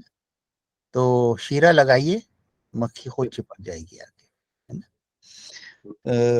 Archana ma'am का प्रेजेंटेशन बहुत अच्छा लगा मुझे, महादेवी वर्मा पे जो आपने बात कही। देखिए आपके प्रेजेंटेशन की खूबी क्या थी, एक तो होता है होश और एक होता है जोश, है ना। तो अर्चना कुमारी मैम के प्रेजेंटेशन में मुझे दोनों खूबियां नजर आई कि एक होश भी था और एक जोश भी था, है ना। एक पर्सनल कनेक्ट, एक पर्सनल इन्वॉल्वमेंट इनका महादेवी वर्मा जी से लग रहा था, और वो बड़ी फीलिंग्स से अपनी बात ये कह रही थी, है ना। तो एक ये भी बात है कि एक प्रेजेंटेशन कोई एक सिर्फ लॉजिकल प्रेजेंटेशन ऑफ आइडियाज नहीं है, बल्कि उसमें फीलिंग्स भी हमारी जब जाती है, जब फीलिंग्स जाती हैं तो लोगों तक बात शायद ज्यादा रहती है, पहुंचती है। डॉक्टर सरिता रानी ने जो प्रेजेंटेशन की बात की, अपने इंग्लिश की आप वक्ता थी, मुझे लगता है कि आपकी जो बेसिक खूबी है जो आपको डिस्टिंक्ट करती है वो है आपका नॉन वर्बल यूज, है ना। यानी आप हाथों का इस्तेमाल करके अपनी बात को बहुत अच्छे से जब आप एक्सप्लेन कर रही होती हैं तो your entire body is supporting your verbal talk, है ना, which is a very good thing. लेकिन आप भी बेसिकली डिडक्टिव लॉजिक ही यूज कर रही हैं, और दूसरे ये कि मुझे लगता है, और क्योंकि आप अंग्रेजी भाषा की वक्ता हैं, ज्ञाता हैं, तो मुझे लगता है कि और जबान पे आपको कंट्रोल होना चाहिए, है ना। The quality of your language needs further improvement, that's my observation. जैसे मैं आप कहें 2 minutes हैव हैपेंड, अब ये समझ में तो आ जाती है, लेकिन कुछ कानों को अच्छा नहीं लगा, या I am Sir, giving actually, I got nervous. That is why you are feeling this thing. Improvement is okay, sir. You know, at the end of the or of our life, it is natural, sir. If we are saying कि हम perfect हैं, तो it means we are intellectually dead. तो वो improvement तो चाहिए, sir. But I got nervous little bit. That is why I occurred all these problems. देखिए doctor Sarita रानी, मैंने पहले भी ये बात कही थी कि कभी कभी क्या होता है, हम लोग टीचर्स एज टीचर बहुत टची हो जाते हैं चीज़ों पे, है ना। और कोई इस तरह का फीडबैक मिलता है तो एकदम हमारा पहला रिएक्शन डिफेंसिव रिएक्शन होता है। लेकिन नहीं sir, I'll take care of it. I'll take care. I'll read a lot. देखिए हमारे एक उस्ताद ये बात कहते थे, language must dance on your tongue. और हमने इस तरह का भाषा का प्रयोग अभी देखा, डॉक्टर रविश ने जैसे अपनी बात कही, इवन देखिए मोनिका सागर ने अपनी बात कही, इकोनॉमिक्स पे ये बोल रही थी, लेकिन बहुत एक इनका लग रहा था कि इन्होंने भाषा को जिया है ना। तो language can not be developed in a day, और आपने बिल्कुल सही कहा, ये हमारी क्वालिटी ऑफ रीडिंग से ही डिसाइड होता है। It's a long drawn battle, है ना। तो अगर मैंने आपके सिलसिले में देखिए, अगर हमारी जबान पे वो natural love, I am giving presentation, सही है technically, but I am sharing my thoughts on this issue, क्या ये बिल्कुल एक अलग सा महसूस नहीं हो रहा है आपको? 2 minutes have happened, 2 minutes are over। तो ये एक भाषा की जो पकड़ है ना, ये बहुत गहन अध्ययन के बाद आती है। जी it sir. Can not be achieved, और हम लोगों की प्रॉब्लम ये है कि वी हैव स्टॉप्ड रीडिंग, और खास तौर से लिटरेचर से हमारा ताल्लुक कम होता जा रहा है। I can tell you with surety कि मोनिका सागर की जो भाषा में सरलता है, वो सिर्फ इनके सब्जेक्ट के ज्ञान की वजह से नहीं है। इंट्यूटिवली मेरा जजमेंट है, she must have been reading good stuff other than the stuff in her own subject. पहले हम लोगों के घर में माहौल ऐसा था कि हर घर में, जैसे मैं अपने उर्दू की बैकग्राउंड से, तो हमारे यहाँ शमा, बानो, तरह तरह के रिसाले आते थे जो हम पढ़ते थे, धर्मयुग आता था लोगों के यहाँ। तो एक भाषा का एक्सपोजर होता था, हम लोगों के यहाँ शायद वो एक्सपोजर अब खत्म हो गया है, isn't it? तो मैं जब ये बात कह रहा हूं, तो एक देखिए, एक लैंग्वेज का सेंस डेवलप होता है, कौन सा लफ्ज कहाँ फिट हो रहा है। हमारे एक उर्दू के वो हैं जोश मलियाबादी, उन्होंने अपनी किताब लिखी यादों की बारात, उसमें लिखते हैं कि जब मैं लिखने बैठता हूं तो अल्फाज हाथ जोड़े खड़े रहते हैं कि आका मैं भी, है ना। तो जब उस लेवल पे लैंग्वेज की अंडरस्टैंडिंग आ जाती है, तब जब हम अपना भाषा का इस्तेमाल करते हैं, तब उसमें सरलता आती है। तो दैट्स माय ऑब्जर्वेशन। अगर आपको लगे कि और इसको, और excellence is a journey, yes, it's not a destination. आज भी मैं नहीं कह सकता कि मुझे पूरा जबान पे कंट्रोल हासिल हो गया है। मैं देखिए नेक्स्ट टाइम जब बात होगी इस पे, आपको एक और मिसाल दूंगा। मैंने 2 लफ्ज इस्तेमाल किए, जबान पे महारत और जबान पे कुदरत, है ना। हमारे एक उस्ताद हैं यहाँ, थे, इंतकाल हो गया, काजी अब्दुल सत्तार, बहुत ज्ञानपीठ अवार्ड भी उन्हें मिला, बड़े उर्दू के नॉवेलिस्ट में उनका सफ़े अव्वल के लोगों में रहे हैं। उन्होंने एक, अभी हमारे यहाँ और उर्दू के राइटर हैं सैयद मोहम्मद अशरफ, उन्होंने पहली जब किताब लिखी डार से बिछड़े, तो उसका फॉरवर्ड उन्होंने लिखा, उसमें लिखा कि अशरफ को जबान पे महारत हासिल है। लेकिन जब उनकी लास्ट किताब आई 20 साल बाद, आखिरी सवारियां, उसका भी फॉरवर्ड, उस वक्त तक वो जिंदा थे तो उन्होंने लिखा फॉरवर्ड। उसमें उन्होंने लिखा कि अशरफ को जबान पे कुदरत हासिल है। तो महारत से कुदरत का सफर 20 साल लग गए अशरफ साहब को, है ना। तो दिस इज माय विश, अगर हम अपने लैंग्वेज, अपने सब्जेक्ट में भी डेवलप करना चाहते हैं, we are all in the business of communication, तो कहीं ना कहीं हमें भाषा का ज्ञान, सपोर्ट चाहिए होगा अपने लैंग्वेज, अपने सब्जेक्ट में भी एक्सपर्टीज हासिल करना। This is my observation. Santosh Kumar साहब ने जो आपका भी देखिए, संतोष जी क्या है प्रॉब्लम कि आपके पास बहुत मवाद होता है। एक्चुअली हमारी टीचर्स की प्रॉब्लम कहाँ है संतोष साहब? Are you there Santosh? Yes sir, yes sir, सुन रहा हूँ सर। नहीं, आप प्लीज, हाँ yes, keep your video on. देखिए हमारी टीचर्स की प्रॉब्लम क्या है, हम लोगों को 55 मिनट की क्लास लेने की आदत पड़ जाती है ना। तो हमें फैलाना तो आ जाता है, समेटना नहीं आता है। जी सर। तो आपके पास इतना मवाद था कि आपको ये नहीं लग रहा था कि कौन सी बात कहें और कौन सी छोड़ दें, इसलिए टॉपिक बड़ा ले लिया था सर मैंने। इसलिए 3 मिनट के प्रेजेंटेशन के लिए स्पेसिफिक तैयारी बहुत जरूरी है। बर्टन रसल को एक बार कहा गया कि भाई आप ऑक्सफोर्ड में इनवाइट किया गया, उन्होंने ही डिलीवर्ड अ लॉन्ग स्पीच, तो वहां पे तो इतने लोग सुनने वाले नहीं होते, उन्होंने नाराजगी का इजहार किया कि भाई आप why you took so much time. तो he said I had no time to prepare, that is why I had to deliver a long speech।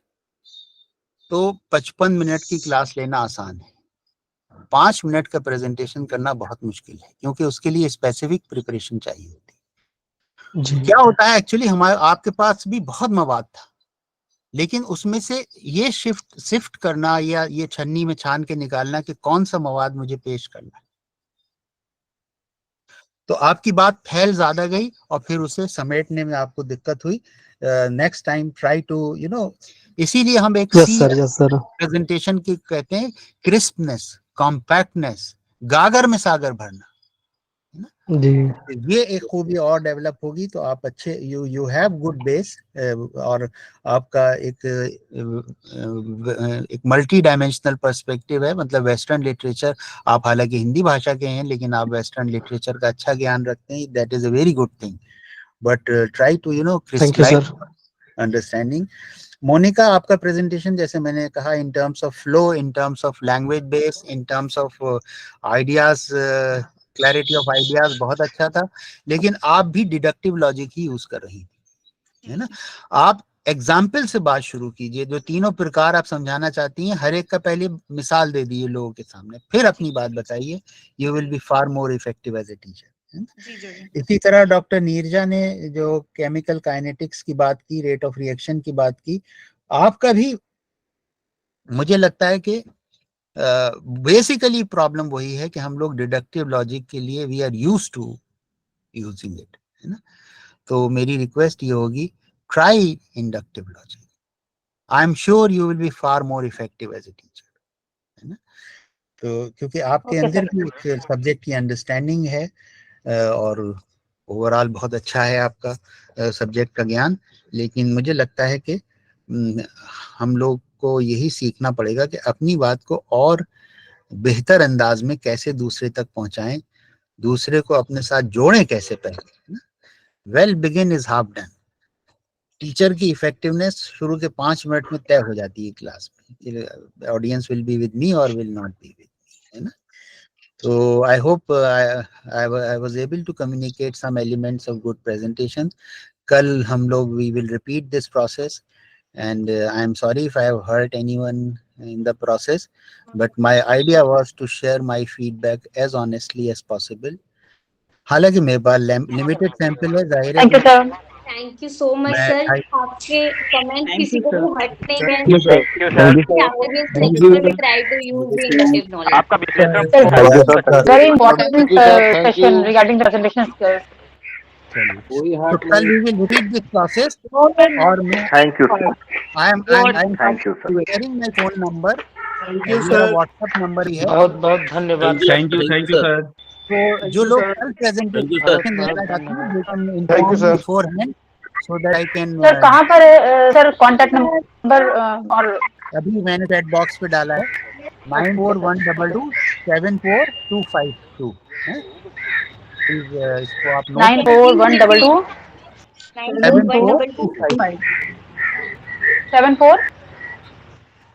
252 okay sir 94174252।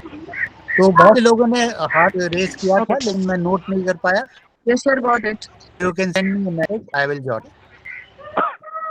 Okay, so we meet again tomorrow. Thank you, sir. Thank you. Thank you, sir. Thank you. Thank you, Thank sir. you, sir. Thank you, sir. Thank you, sir. Pranam, sir. Thank you, sir. Thank you, sir.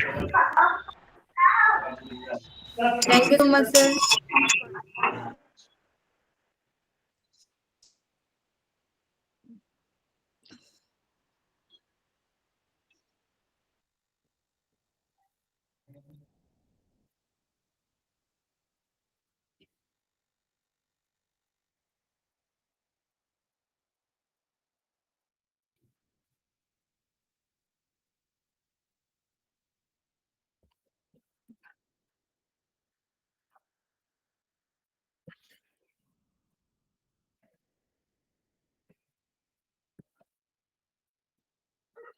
Nine four one double two.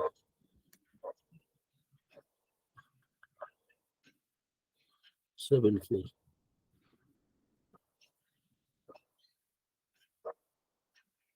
252.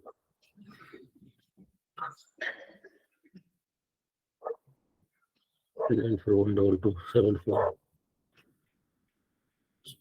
252.